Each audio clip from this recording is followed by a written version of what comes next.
তো এখন আমি চলে যাচ্ছি পেছনে। ও পেছন থেকে মানামিও আসতেছে সুরভি 7 লঞ্চকে ওভারটেক করার জন্য।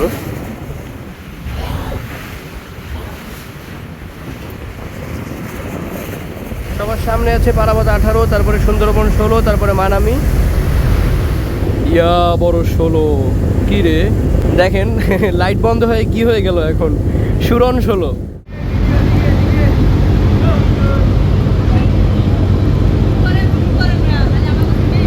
আচ্ছা করছি ওকে। আসসালামু আলাইকুম বন্ধুরা, লঞ্চ ওয়েভ ইউটিউব চ্যানেলের পক্ষ থেকে সকলকে সাদর সম্ভাষণ জানিয়ে শুরু করছি সুরভি 7 লঞ্চে বরিশাল থেকে ঢাকা ভ্রমণ ভিডিও। এই লঞ্চটার ব্যাপারে অনেক কিছুই শোনা যায়, তো যাই হোক, যত কিছু শোনা যাক বা না যাক, অন্তত ভ্রমণ ভিডিও তত করতে হবে। তো সেই উপলক্ষে আজকে বরিশাল ঘাটে অনেক চড়াই উতরাই পাড়ি দিয়ে চলে আসলাম, এবং আজকে যাত্রা সঙ্গী হিসেবে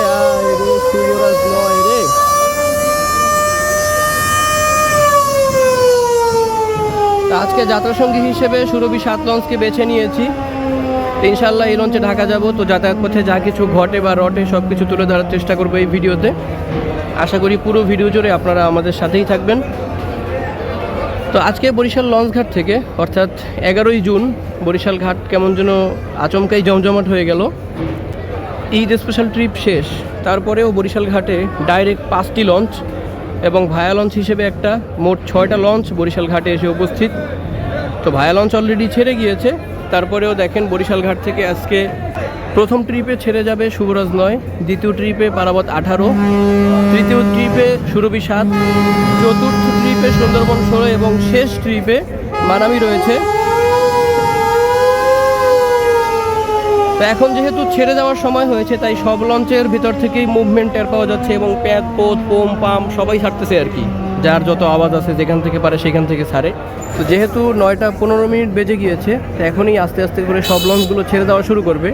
হ্যাঁ রে, ঘাটের মধ্যে অটো রিক্সা, তাও আবার প্যাসেঞ্জার নিয়ে রে বেটা, লঞ্চে উঠা পর। তো একে একে সব লঞ্চ ছেড়ে দিবে, তাই আমি এখন সুরভি 7 লঞ্চে উঠে পড়তেছি। একটা মোটরসাইকেল অপেক্ষা করতেছে, কোনো এক লঞ্চে উঠবে হয়তো।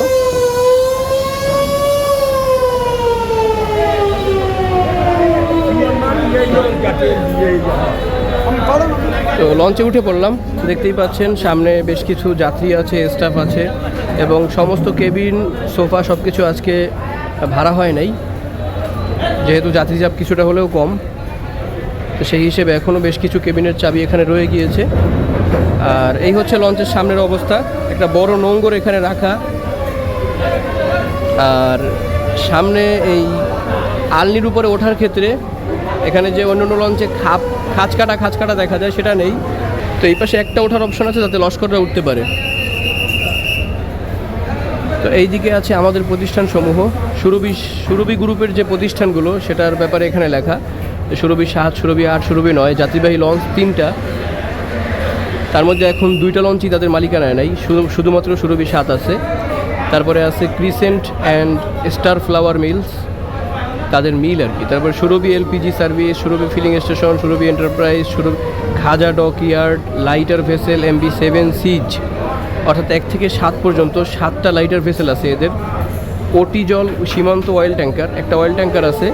আর সুরভি অটোমোবাইলস, অর্থাৎ ওই যে গাড়ি টাড়ি এসব বিক্রি ঠিক করা এসবের দোকান। এবং এখানে বীরশ্রেষ্ঠ 7 জনের ছবি দেওয়া এবং বাংলাদেশের ছবি দেওয়া। এটা হচ্ছে লিফটের প্রবেশের গেট। তো লিফট আপাতত বন্ধ আছে, সেজন্য এই গেটটাও বন্ধ আছে। তো সুরভি 7 লঞ্চের উপরে উঠে যাচ্ছি। দৃষ্টিনন্দন সিঁড়ি দেখতে পাচ্ছেন, চমৎকার মার্বেল পাথরে সাজানো এবং ডেকোরেশন অসাধারণ। আর বরিশাল রুটে বর্তমানে রানী খ্যাত সুরভি 7 লঞ্চ, যার এইসব ডেকোরেশন দেখলে আপনার চোখ জুড়িয়ে যাবে, এবং এটা আসলে ইউনিক লুকে সাজানো হয়েছে লঞ্চটিকে। নিচতলা থেকে দোতলায় ওঠার জন্য যেমন চমৎকার সিঁড়ি ছিল, ঠিক তেমনিভাবে দোতলা থেকে 3 তলায় যাওয়ার জন্যও কিন্তু মার্বেল পাথরে বাঁধানো সিঁড়ি রয়েছে। আর এইখানে একটা ছবি দেখতে পাচ্ছেন, মরহুম আলহাজ গোলাম মাওলা সাহেব, প্রতিষ্ঠাতা সুরভি গ্রুপ অফ কোম্পানি, তিনিও বেশ কয়েক বছর আগে মৃত্যুবরণ করেছে। এখানে আছে সুরভির একটা লোগো। আর এই হচ্ছে টোটালি সুরভি 7 লঞ্চের দ্বিতীয় তলার ফ্রন্ট, এবং এটা হচ্ছে লঞ্চের সার্চ লাইট। এটাও একটু ইউনিক লেভেলের, সুরভি মানেই অন্যরকম, অন্য কিছু। এবং কেবিন করিডোর দেখতে পাচ্ছেন, এটাও কিন্তু খুবই চমৎকার। লঞ্চ আস্তে আস্তে ছেড়ে দিচ্ছে, আমি এখন 3 তলায় উঠে পড়ব। স্বাভাবিকভাবেই দোতলার ফ্রন্ট ডেকের চাইতে তৃতীয় তলার ফ্রন্ট ডেকটা একটু বেশি সুন্দর হয়। এখানেও তার ব্যতিক্রম নয়, তেমনই দেখতে পাচ্ছেন। তো এখন আমি চলে যাচ্ছি পেছনে। অলরেডি শুভরাজ 9 লঞ্চ ব্যাক গিয়ারে চলে গিয়েছে। একটু মাঝখানের করিডোর, ওফ ঠান্ডা হাওয়া। পুরো মাঝখানের করিডোর কিন্তু শীততাপ নিয়ন্ত্রিত, অর্থাৎ সেন্ট্রাল এসির আওতাভুক্ত। তাই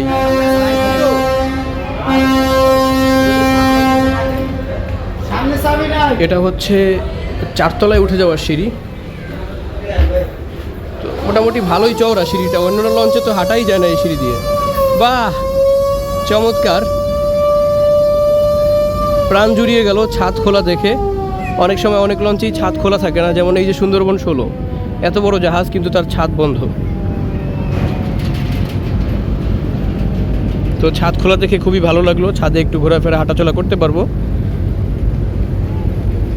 এই হচ্ছে ছাদের মাঝখানে বাতি লাগানো এবং দুই পাশে 2টা সিসি ক্যামেরা।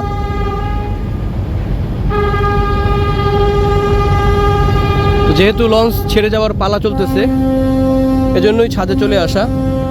শুভরাজ 9-এর পরে দ্বিতীয় ট্রিপে ছেড়ে দিল পারাবত 18।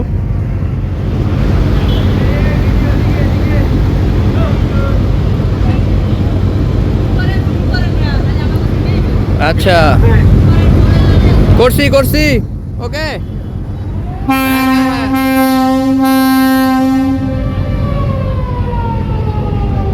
তো এনারা কয়েকজন একটু বললো যে জুম করে আমাদেরকে একটু দেখান, তাই একটু জুম করে দেখাইলাম। তো পারাবত 18 বেরিয়ে গেল দ্বিতীয় নম্বরে। তো এখন 3 নম্বরে আমাদের সুরভি 7 বেরিয়ে গেলেই আমি খুশি হই। তারপরেও দেখা যাক কে বেরিয়ে যায়, একটু পেছনে গেলে খারাপ হয় না। সাইলেন্সার ফানেল থেকে লাগাতার ধোঁয়া বেরিয়ে যাচ্ছে এবং ইঞ্জিনকে কিছুটা সামনে চালানো হচ্ছে। আর এইদিকে আপনাদেরকে দেখাই, এই যে টেকনোলজিয়া, এর মাধ্যমে সুগানকে ডানে বামে ঘোরানো হয়, আর যার সাহায্যে লঞ্চও ডানে বামে ঘুরতে পারে।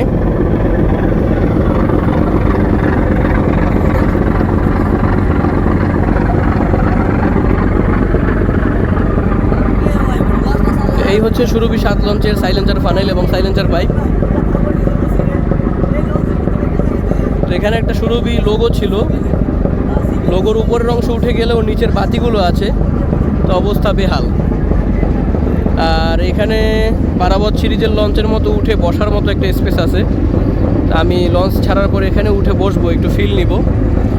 তো অলরেডি সুরভি 7 ছেড়ে দিল 3য় নম্বর পজিশনে। ইয়া বড় 16, কী রে দেখেন লাইট বন্ধ হয়ে কি হয়ে গেল এখন, সুরন 16। সুন্দরবন বাহাদ এখন সুরন 16 হয়ে গিয়েছে। তো এর আগে একটা ভিডিওতে আমি পারাবত 12কে রাবত 12 বলেছিলাম, সেখানে একজন কমেন্টে এসে খেপে গিয়েছিল। তা আপনি এবার আবার খেপে যান না, আপনার এইটা দেখাই দিলাম, এই যে সুন্দরবন 16 আছে এখানে। তো 9:25 বাজে, এখন সুরভি 7 লঞ্চ ব্যাক গিয়ারে আছে। আর ঘাটে এখনও রয়ে গেল বাংলাদেশের সবচেয়ে বড় লঞ্চ সুন্দরবন 16 এবং বরিশালের সবচেয়ে গতিশীল লঞ্চ মানামি। আর সুরভি 7-এর ব্যাপারে যে সমস্ত তথ্য, যে সমস্ত গুঞ্জন আমরা শুনতেছি, তাতে হতে পারে এটাই এই সুরভি 7 লঞ্চের সর্বশেষ ভ্রমণ। আর ভ্রমণ ভিডিও হিসাব করলে এটাই প্রথম, এটাই শেষ, এমনটা হতেও পারে।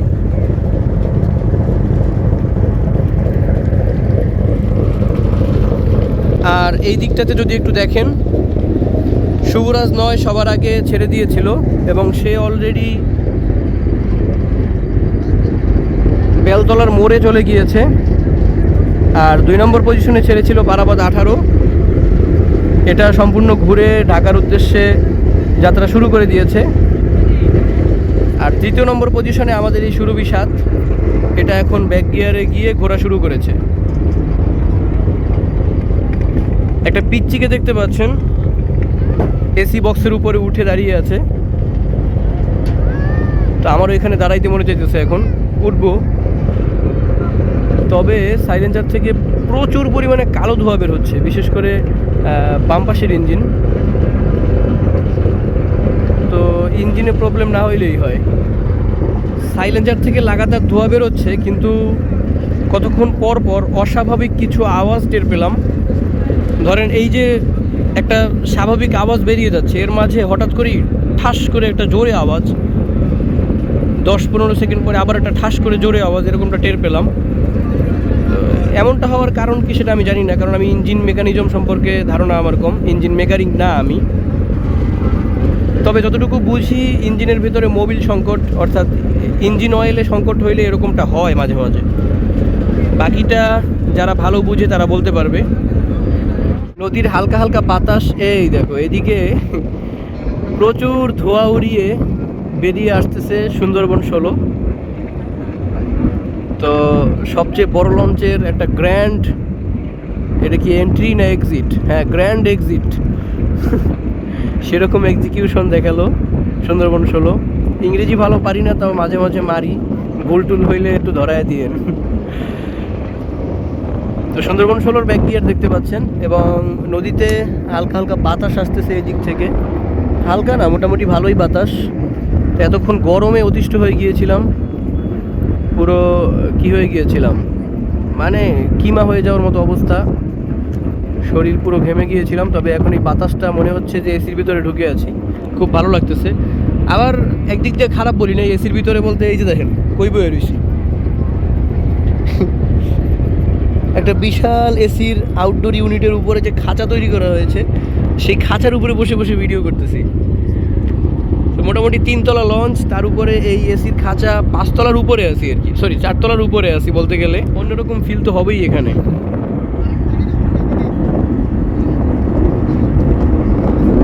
আজকে একটু ব্যতিক্রম ধরনের খেলা হতে পারে বরিশাল রুটে। যেমন 5টি লঞ্চের ভিতরে মানামি সর্বশেষ ব্যাক গিয়ার দিবে আজকে। প্রথমে শুভরাজ 9 চলে গেল, তারপরে পারাবত 18 গেল, তারপরে আমাদের সুরভি 7, তারপরে সুন্দরবন 16। তো এই সিরিয়ালে 5 নম্বরে ব্যাক গিয়ার দিবে মানামি। তো আজকে মানামি চেষ্টা করলে আর একটা জৌলুস দেখিয়ে দিতে পারবে। আর সুরভি 7 শুভরাজ 9-এর সাথে পারবে কিনা সন্দেহ আছে, তবে আমি আশা করি পারাবত 18-র সাথে তো অন্তত পারবেই। সুরভি 7 লঞ্চ এই তালতলির মোড় অতিক্রম করার পরে হঠাৎ করেই ইঞ্জিন একবারে প্রায় বন্ধ করে দেওয়ার মতো উপক্রম হয়েছিল। তো বুঝতেছিলাম না যে এখানে কেন এত স্লো করলো। তো এখন কারণটা বুঝতেছি, এই যে একটা মাছ ধরার নৌকা দেখাইলাম আপনাদেরকে, এদের জাল ছিল একদম ঠিক বরাবর, মানে সুরভি 7 লঞ্চের ঠিক বরাবর সামনে। তো ওই অবস্থায় ওই স্পিডে যদি চালাইতে থাকতো তাহলে এদের জাল ক্ষতিগ্রস্ত হতে পারতো। আর এরাও নৌকা থেকে দূর থেকে সিগন্যাল দিতেছিল, গামছা লুঙ্গি উপরে উঠাইয়া লাইট মাইরা। তো তাদের ডাকে সাড়া দিয়ে সুরভি 7 লঞ্চ ইঞ্জিন স্লো করে দেয় এবং ঘুরে তাদের বাম পাশ থেকে ঢাকার উদ্দেশ্যে আসে। তাদের ডান পাশ দিয়ে গেলেও জাল ক্ষতিগ্রস্ত হতো। এখন আবার ইঞ্জিনের স্পিড বাড়িয়ে দিয়েছে। 9:25 বরিশাল ঘাট থেকে ছেড়ে এখন 10:01 বাজে আমরা চরমনাই মাদ্রাসা অতিক্রম করতেছি।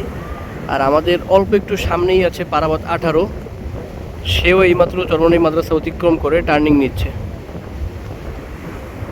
দূর থেকে দেখলে মাদ্রাসাটারও মনে হয় সুন্দরবন 16। হঠাৎ করেই লোডশেডিং শুরু হয়ে গেল সুরভি 7 লঞ্চে। তো দেশের বাজারে যেমন লোডশেডিং হচ্ছে, সুরভি 7 লঞ্চেও সেরকম লোডশেডিং হচ্ছে মনে হচ্ছে। আপনারা দেখতেই পাচ্ছেন সম্পূর্ণ লঞ্চ অন্ধকার, ভেতরে যতটুকু আলো দেখতে পাচ্ছেন সেগুলো হচ্ছে যাত্রীদের ফ্ল্যাশ লাইট এসে পড়েছে। তো হঠাৎ করেই জেনারেটর ইঞ্জিন অফ হয়ে গিয়েছিল, অথবা জেনারেটর একটা সুইচ অফ করে অন্য একটা জেনারেটর চালানোর ব্যবস্থা করা হয়েছিল হয়তো, মানে যে কোনো কারণেই হোক হঠাৎ করেই ইলেকট্রিসিটি চলে যায় সুরভি 7 লঞ্চের, এবং কিছুক্ষণের মধ্যেই আবার ফিরে আসে।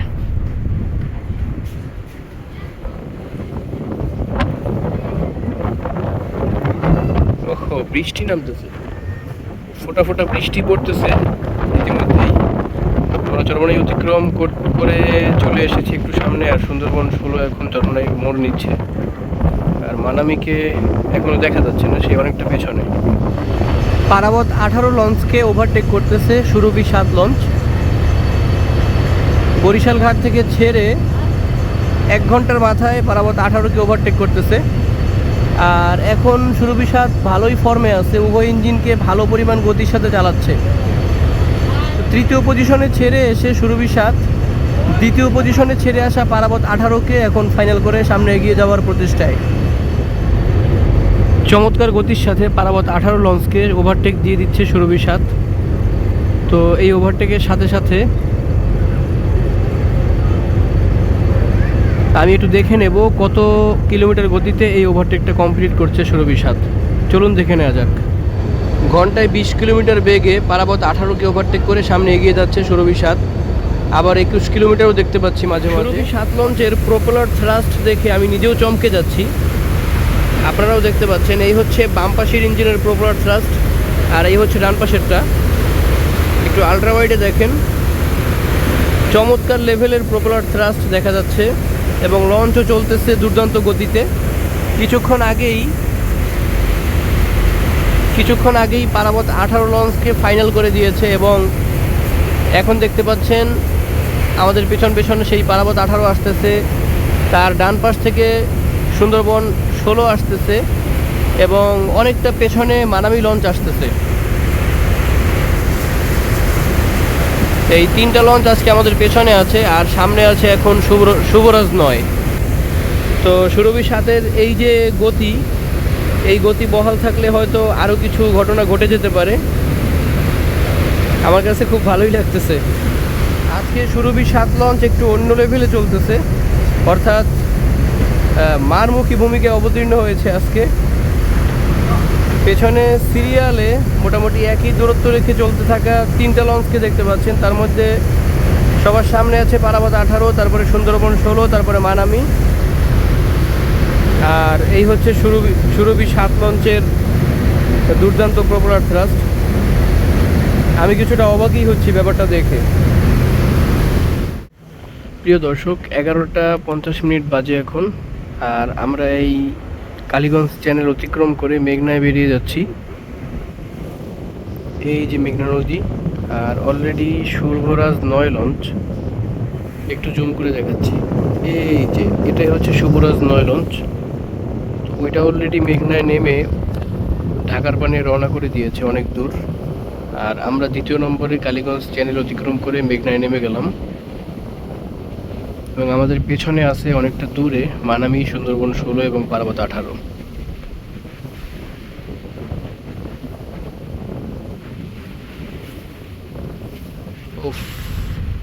সুরভি 7 লঞ্চের কেবিন করিডোর দেখেন, তাকায় থাকতে মনে চায়। মানে একে তো ডেকোরেশনটা এত সুন্দর, তারপরে লাইটিংটাও হালকা নীলের মধ্যে চমৎকার।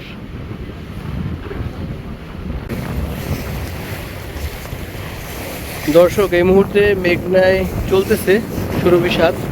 তবে ব্যাপারটা হচ্ছে মেঘনার উত্তাল স্রোত এবং প্রচুর বাতাসের মোকাবেলা করে এগিয়ে চলতে হচ্ছে সুরভি 7কে। বিশেষ করে ডান দিক থেকে ভীষণ বাতাস আসতেছে এবং ঢেউ আসতেছে। পেছনে মানামি লঞ্চ সার্চ লাইট জ্বালিয়ে আসতেছে।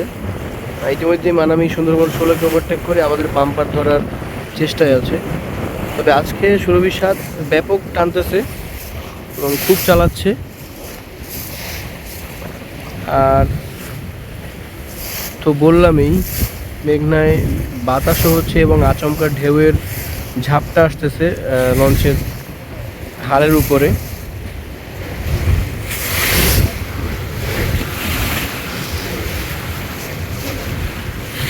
ঢেউ যদি সোজা সামনের থেকে আসে তাহলে কিন্তু একবারে আলনি বরাবর নিচে হালের সাথে টক্কর লেগে দুই পাশে ছিটকে যেত।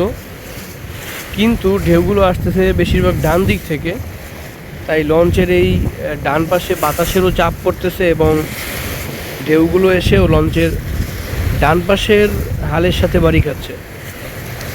বাম পাশে তেমন কিছু দেখা যাচ্ছে না।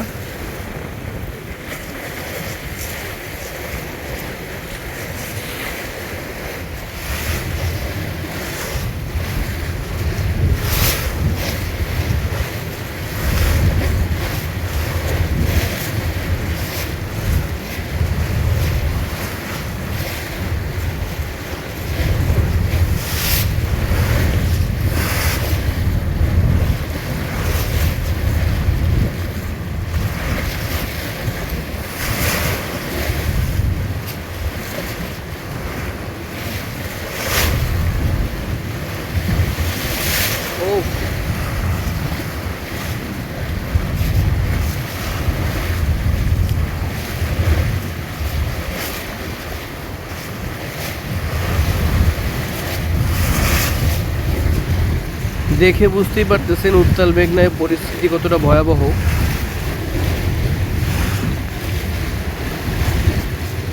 এক একটা ঢেউ লঞ্চের সাথে কত জোরে আঘাত হানলে পানি এত দূরে ছিটকে যেতে পারে।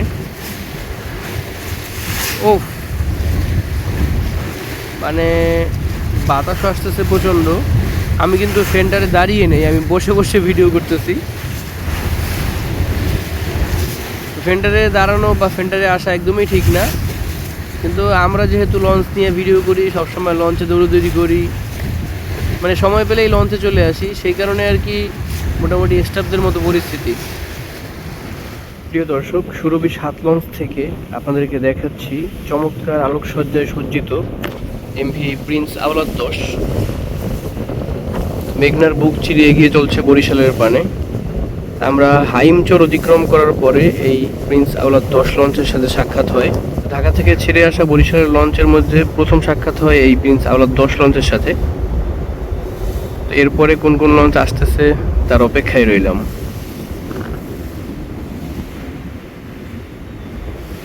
আজকে উভয় প্রান্ত থেকে ছেড়ে যাওয়া দুইটা লঞ্চই কিন্তু একই অপারেটরের, মানে একই কোম্পানির। এদিকে ঢাকা থেকে ছেড়ে আসা লঞ্চগুলোর মধ্যে সর্বপ্রথম রয়েছে প্রিন্স আওলাদ 10 এবং বরিশাল থেকে ছেড়ে যাওয়া লঞ্চগুলোর মধ্যে সর্বপ্রথম রয়েছে শুভরাজ 9, যেটা আমাদের থেকে অনেকটা সামনে আছে এবং দুইটাই কিন্তু একই কোম্পানির লঞ্চ। তো বর্তমানে মালিক একটু ভিন্ন হতে পারে, মানে দুই ভাই কিন্তু কোম্পানি একটাই।